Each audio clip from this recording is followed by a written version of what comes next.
Hi guys, it's Nia. Welcome back to my channel. It has been an incredibly long time. I don't even know how long it's been since I've sat down in front of the camera and just talked. I love to make video diaries on my own, but I've really been wanting to come back and connect. And the only way that I know how to connect is by talking.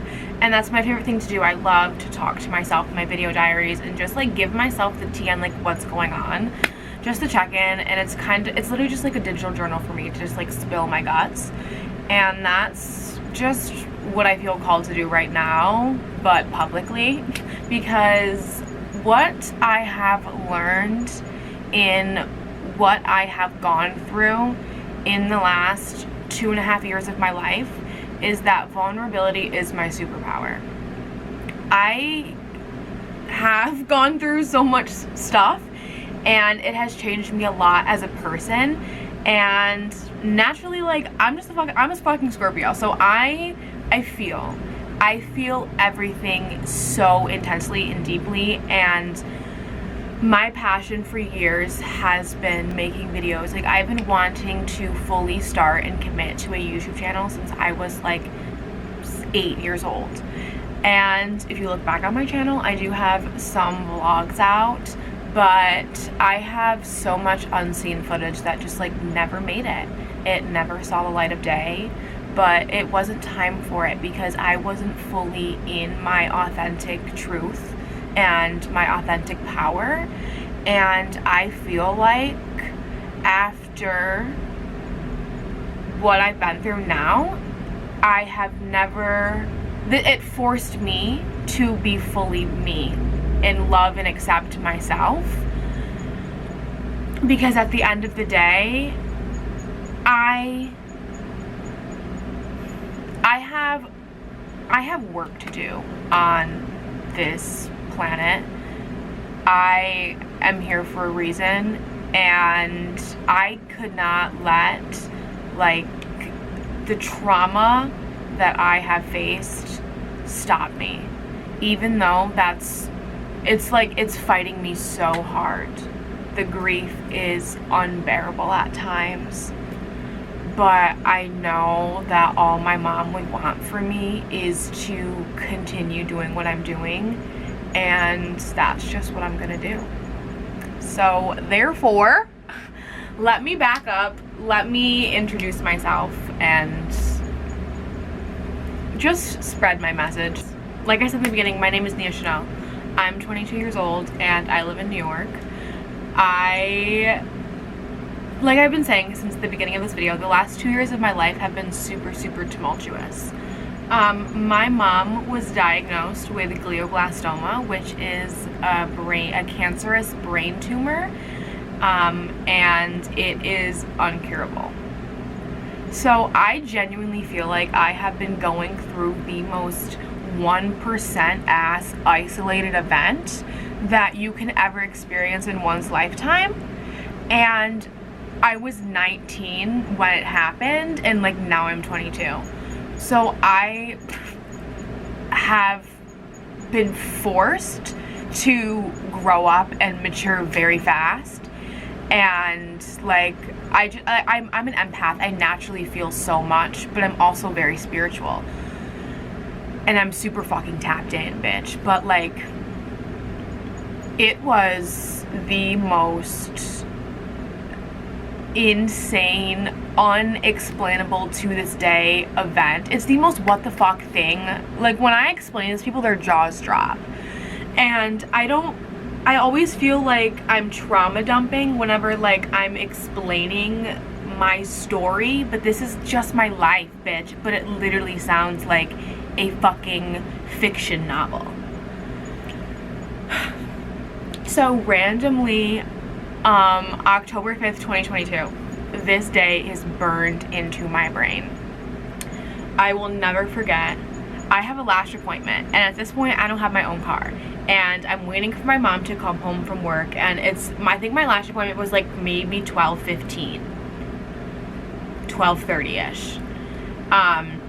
And my mom was on her way home from work, and I remember I called her I'm pretty sure I called her, or she called, I don't know. I think I called her, and I was like, hey, like, where you at? Because I'm like, bitch, I got a lash appointment. Like, hurry the fuck up. I don't want to be late. Even though it's like, my lash appointment is like at her job, but she was at a different job. She was working Instacart at this time, in store at a Tops, and she was also a hairdresser. So like I would get my lashes done like at the salon that she worked at. So it's like, girl, like you're going to see my coworkers, chill out. She's not gonna be mad if you're late. But I'm like, girl, I'm trying to get a refill on my lashes, chop chop. So we're on the phone, whatever, blah blah blah. She's like, I'll be home in a minute. I'm like, okay. So she comes home and she turns the car on in the driveway for me. And I didn't do the dishes this day because I didn't feel like it, but I was supposed to. So when she comes home and in the house and she drops the groceries in the house and she doesn't say anything to me, I'm like, sorry mom. Like I think I said to her like, my bad, I didn't do the groceries, or my bad, I didn't do the dishes, like sorry, I'll do them when I get back. And I remember she didn't say anything to me, and I think this was the first time I was like seeing her that day. Like I think she had left for work before I got up that morning, so I didn't see her before. So I expected like a hey, like a little catch up before, and she didn't respond to me. So I was like, damn, like is she really fucking mad? And I was like, whatever bitch, like it's not that deep, she'll be fine. And so I take the keys and I get in the car. Mind you, like the car is already turned around in my driveway, so all I would have to do is just like literally put it in drive and go. But I stopped to connect my phone to the Bluetooth because I'm not fucking driving without my music. Even if I'm going up the street, bitch, like I'm still gonna be jamming in my fucking front seat. My mom's front seat, bitch. Clock it. My mom said clock it. Anyways, she follows me outside, and I just remember like she comes like this on the window of the car, and I'm like, Mom, what's up? I'm like, hey. And she's just staring at me and she's not saying anything, and I'm like, what's, like, you good? Like, what's going on? Like, do you have something to tell me? I'm like, did somebody die? Like, because the longer she's not saying anything to me, I'm like, she has something to tell me, but she doesn't know how to tell me. So I'm thinking like she has really bad news to deliver, but just like doesn't know how to tell it to me. And so I'm like, do you want to go inside and talk? And she like nods her head, but like meanwhile the whole, like, she was laying like this, and then she's going like this with her hands. She's like rubbing her hands, and I'm just like, and this is like very odd behavior, like so odd for my mom. Like this is so out of the blue. So I'm like, what the fuck is going on? So we don't even make it in the house. Where I leave the car and I go on the walkway to the door, and I think like we sit on the ground. I don't know if she just like, I don't remember if she walks and sits or if we're standing for a second and then we sit, but I remember we're sitting on the ground, and my mom, she's sitting like this, like you can see like she's like straddled but like one leg's in. She's sitting like that and she's still going like this with her hands, right? So I'm like, what the fuck? I'm like, Mom, like you can tell me, like I can handle it. I'm like, who died? I'm like, is it Dad? Is it Nish? Like, is it like who? Graham? Like, I'm like, who? What the fuck is going on? Nothing. Like, she's giving me nothing. Meanwhile, like 10 minutes before she got home, we're talking on the phone. This is why I'm like, bitch, why the fuck are you, like, what's good? Like, whatever it is, I can take it, bro. And still nothing. And I remember I'm like, Mom, are you good? Like, do I need to call an ambulance? Like, and then I'm thinking in my head, like, no, bitch, don't call an ambulance. Like, she's gonna be mad because that shit's expensive. But I'm like, what the fuck is going on? And eventually, and this will never be explained to me ever, because my mom didn't remember this when she woke up. The sirens used to trigger the fuck out of me, but like, they don't trigger me any. They do still trigger me a little bit, but not like something bad's gonna happen, because the worst of the worst already fucking happens. This will never be explained to me, and it's the craziest fucking thing. So mind you, we're sitting on the ground. We don't even make it inside the house, okay? So we're sitting, she's still not responding to me. And I send a text to the lady who's gonna do my lashes, one of my mom's coworkers, and I'm like, hey, I'm gonna be a few minutes late, yada, yada, yada. Set my phone on the concrete next to me, right? My mom's still not speaking. She's still not saying anything. She shoots up, like shoots up off the ground. So I like shoot up off the ground with her, and I'm like, okay, like where are we going? And she like is like terrified. She's like looking up at the sky and pointing at the sky, runs in a circle and lets out the most terrifying scream I've ever heard in my whole life. My whole life. So I'm flipping the fuck out. I'm like, oh, period. Like, she had a mental breakdown and she feels comfortable telling me that like she had a psychotic break. Because what on earth is going to explain that? Because keep it, like, she can't talk, but she just let out the most terrifying scream I've ever heard in my life. She let out the most terrifying scream I've ever heard in my entire life. Like, is looking up at the sky, pointing at it, screaming, running in a circle. Collapses.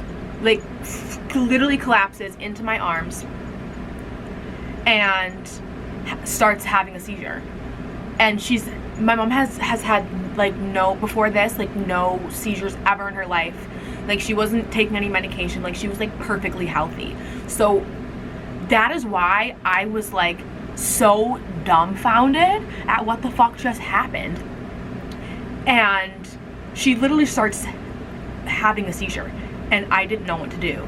But somehow I knew to put her on her side, and I started trying to give her CPR. I don't know if I did it right, but I tried giving her CPR. We had moved because she got up and ran in the circle. So she's now like over here. My phone's back here. I don't want to leave her, but I have to leave her, go get my phone. I call 911, flipping the fuck out. Flipping the fuck out.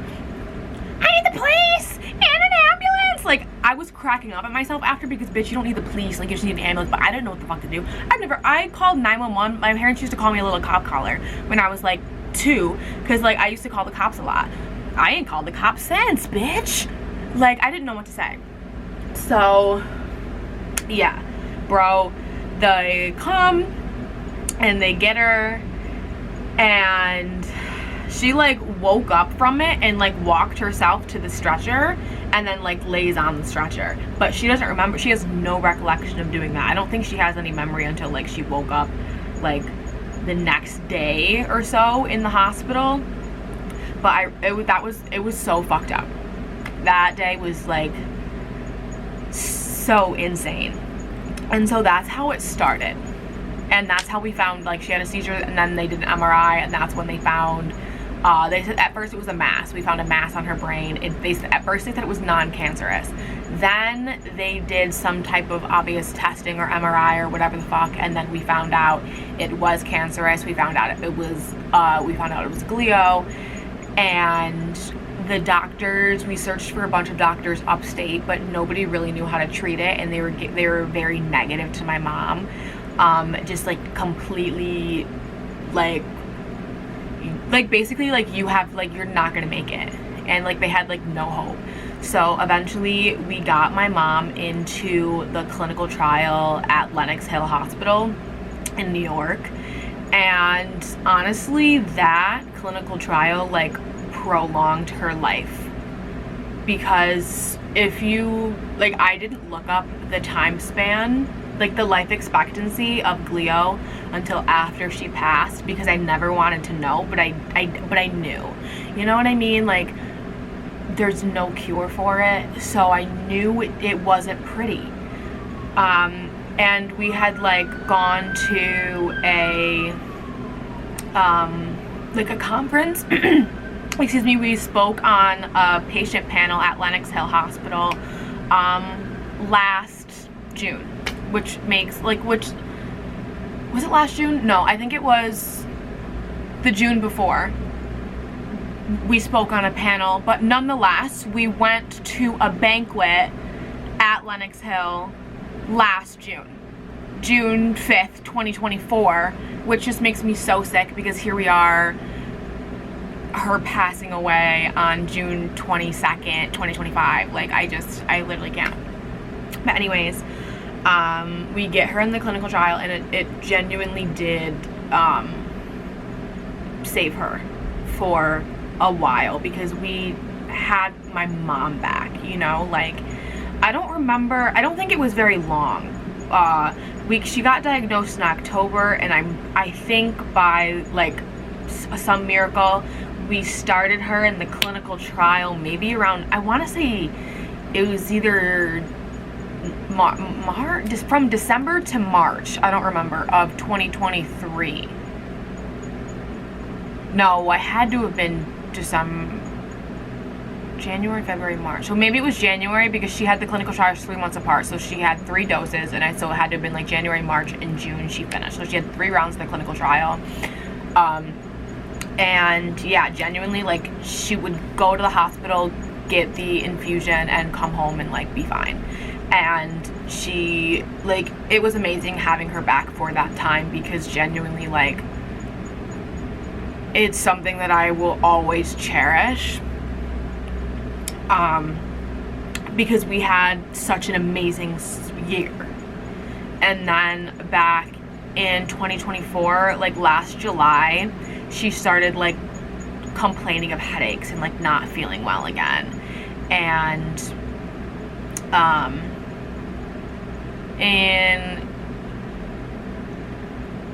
yeah, she started it was like around the 4th of July, and it was really sad because like it was around my brother's birthday, like his 17th birthday, and like my mom's like starting to like feel sick again, and like we didn't really do much. Me and my sister took him to Dave & Buster's for his birthday, but like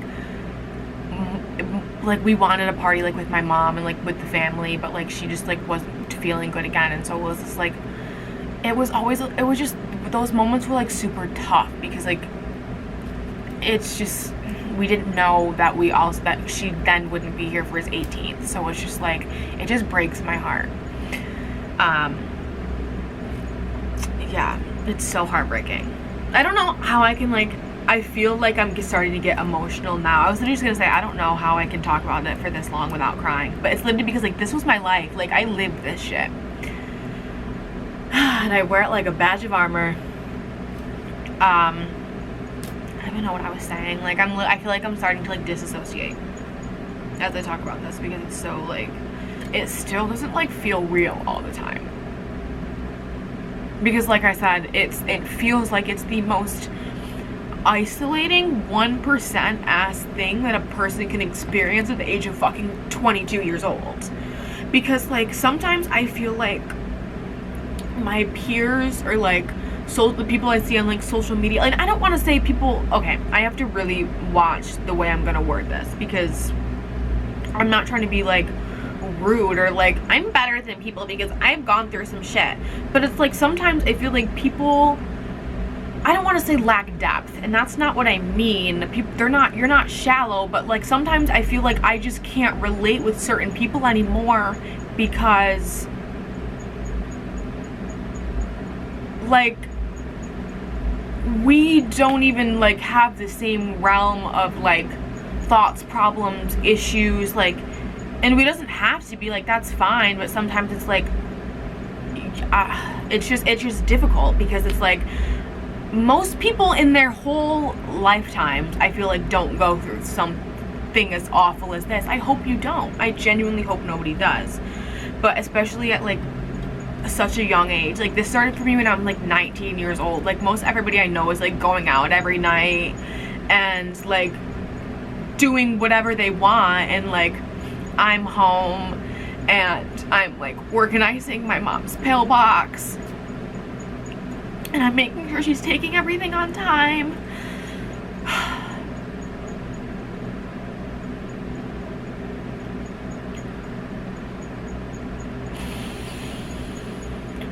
Like, I would go out when she first came home from the hospital. I would like go out with my friends, and like my family would call me and be like, hey Nia, which one is she supposed to take right now? And it's like, I felt like I couldn't leave because nobody would do it right. And she like really trusted me to like do her meds, and I would always make sure she's doing it right, but like I was 19 and it was just really hard. And I just had to like get used to it, and I just had to do it, and it was fine because and it is fine. I'm not complaining about it. It's just a lot to take on as a 19-year-old. It's just for anybody. Last July, she started not feeling good again, and the team of her doctors came up with a plan to do what they call a gamma knife procedure. They explained this gamma knife procedure to us like it was basically like a GPS tracker for the brain, and it was only going to laserly target the area in which there was a tumor or whatever. But it was always so confusing because like they would be like, well, it's not a tumor, but we're just gonna treat it like it's a tumor and it's a nodule, and we're like, so is it back, is it not back? Like I feel like I never fully knew if it came back again or not, because they were like, well, it could be dead cells just in the where the tumor bed was. Like it was always just so fucking confusing. And so she gets this procedure, and I will never forget, she told me, she was like, Nia, like, it just fucking breaks my heart. She's like, Nia, I didn't know, like, I literally didn't know who I was when I woke up from that surgery. Like, I didn't know who I was. And I just feel like after she did that, like, she was just never the same again. And I don't know if it actually, like, was, like, this procedure, or if it, like, literally was just, like, her cancer progressing, like, because glioblastoma, like, affects your memory and your speech, and, like, the way your brain operates. It changes your personality and your behavior, like, it literally takes away the people you love. It literally makes them a different person. And it's so heartbreaking because, like, sometimes I feel so guilty even saying these things out loud, but sometimes I felt like I was grieving her while she was still alive because the cancer really had, like, taken my mom. And especially, like, in the last few months, like, she, like, got paralyzed, like, within a procedure, and she couldn't move her body, like, at all. And it was just so heartbreaking to watch her go through that and still have hope that she was gonna get better. And we all had hope that she was gonna get better. Like, the decline was so sudden. It was so sudden. Like, literally, at the beginning of June, like, she was good. Like, she was home, and I would talk to her every day, and I remember, like, she had moments and still obvious, like, sparks of herself, but genuine, like, she was, like, basically, like, she was a watered down version of herself. Like, she wasn't my mom, you know? But I'm doing this because, like, my mom always wanted to get her story out there, and, like, I'm not ashamed of this. I don't care if I'm crying on the internet, but I'm literally just, like, sharing my experience and, like, and my feelings behind it, and, like, I have no shame in that. Like, I have no shame in that, and I really just, like, want to share my experience because I know I'm not the only person in the world going through this, and I just hope that, like, maybe I can help somebody, you know? Like, maybe I can do something. I don't know. But yeah, anyways, it was super sudden, and unfortunately, you know, my mom passed on. It would have been, I think it's a month tomorrow. Yep. A month tomorrow. It's just so unreal. And grieving is really weird because I have my moments where I'm good, of course, but sometimes there are other moments where I feel guilty that like I'm enjoying these moments without her. And like I love my family to pieces, but it's really difficult sometimes to hang out, be with everybody, because I just will always feel a gaping hole, like knowing that my mom's not there. But I know everybody is feeling that way, and I'm not alone in that. And like I'm genuinely am so grateful that I have such a tight, a close-knit family. Like I'm not alone. Like I have people to take care of me and to support me and love me, and I know that others don't. But I know that I am so blessed to have my family. I'm so incredibly blessed that I have my family to help me through this, and especially my fucking siblings. Like they're my rock. My siblings are my rock. I'd be lost without those two fuckers, I swear to God. But anyways, yeah.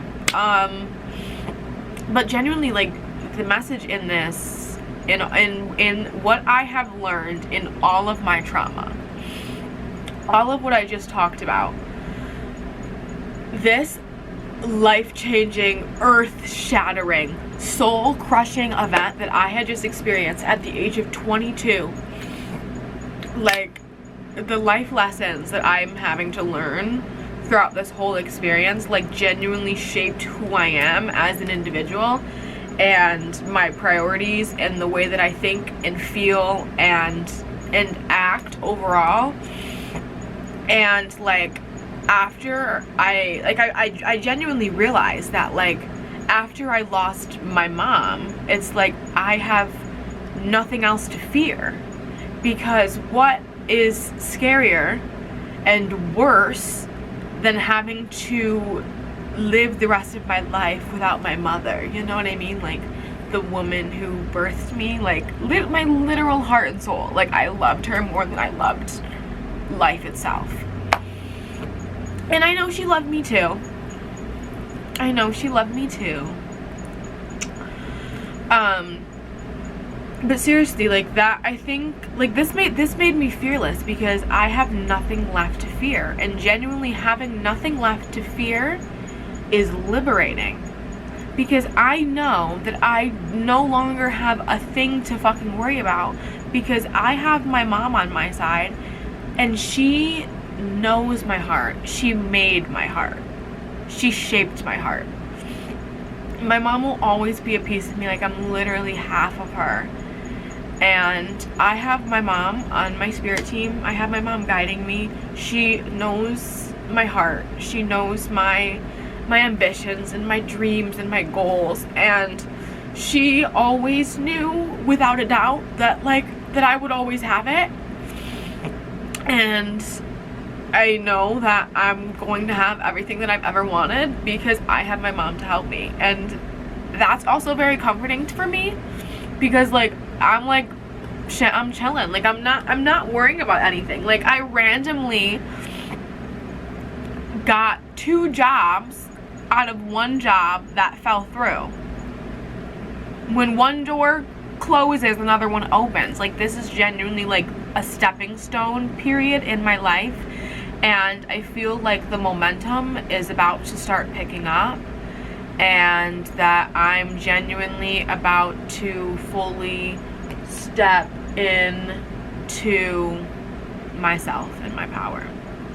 When I had first started this video, I had started it off with vulnerability is my superpower, because, like, you won't know the full me and the reason why I am the way I am unless you know what I've gone through.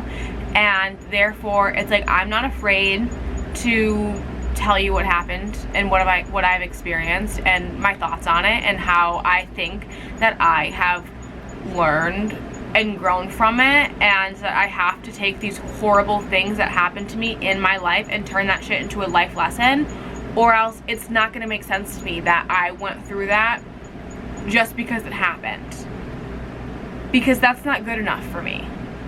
You're not gonna tell me that you just took my mom away, oh, just because, like, it was her time to go. There has to be a reason for why it was her time to go. There has to be a reason for why this happened to her when it did, why I had to be there in that moment, why, what she saw when she was looking up in the air and pointing and screaming. Like, there has to be a reason for everything, or else it's all for nothing, is the way that it makes sense in my brain. Like, I wholeheartedly believe that I believe in higher powers and in the overall greater good, because you're not going to tell me that this trauma happened to me just because this trauma had to happen to me. It had to happen to me for a reason, and I will be, even if I'm delusional, I will create a reason.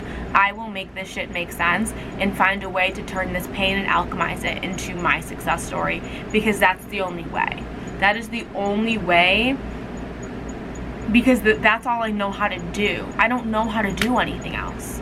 This is all I've ever wanted to do, is chase my dreams. I just know that I have something important to say, and sometimes I don't even know what that is until maybe I say it. And even when I'm saying it now, I don't know what the important part of it was, but I just feel like it's all important, and I hope at least one part resonates for somebody. Like, hopefully somebody will see this and relate and know that they're not alone, because sometimes these fucked up situations genuinely are so isolating, and it is I keep saying it, it's a 1% ass thing to go through at 22 years old. And it happened to me, and like, that's just genuinely my life story. And so yeah, in order to fully know me, you have to know and understand these things. And like, I will be an alchemist from this. Like, I will turn these fucking rocks that you were throwing at me and the pressure you put on me into diamonds, bitch. Like, my mom will make sure that I bounce back. And it's a really liberating feeling knowing that I have nothing left to worry about, because the worst has already happened to me. And we just had so many plans, and there are just, I've always had really vivid dreams, and now every future that I envisioned with my mom will always just be a dream. And sometimes it's like a really hard pill for me to swallow, knowing that she's not going to be around for everything. But I really just wanted to sit here and share all of this with you guys, because I really want to come back and do more of my video diaries. What a way to dive in, right? By giving you my whole fucking life scope. But it really feels good to be back sitting in front of a camera where I feel most comfortable sharing my deepest, darkest secrets. So I hope you learned a little bit more about me, and this one's not going to sit in the vault. I owe this one to myself and to my mom, to share a piece of myself and her with you. So I'll see you in the next one. Bye, guys.